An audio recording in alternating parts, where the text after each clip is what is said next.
Take our lead. Let's help you make your mark. Our goal is your satisfaction. Let us show you the way. 1 to 2 days. Place it on a tray to catch any juices that may leak. A thawed turkey can remain in the refrigerator for 1 to 2 days. If necessary, a turkey that has been properly thawed in the refrigerator may be refrozen.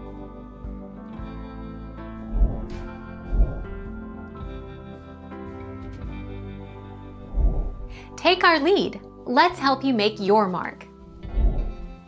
So for example, if you have a 20-pound turkey, that's going to take a good 5 full days to thaw in your refrigerator.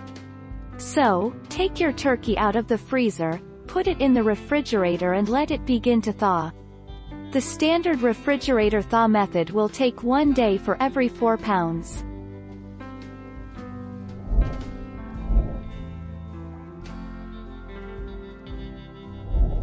Make your mark. Take our lead.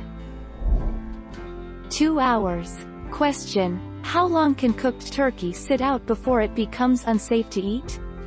Answer: you can safely leave cooked turkey out at room temperature for 2 hours, or 1 hour if the temperature is above 90 degrees Fahrenheit, says the United States Department of Agriculture. Thank you for watching. Please subscribe and hit the bell notification.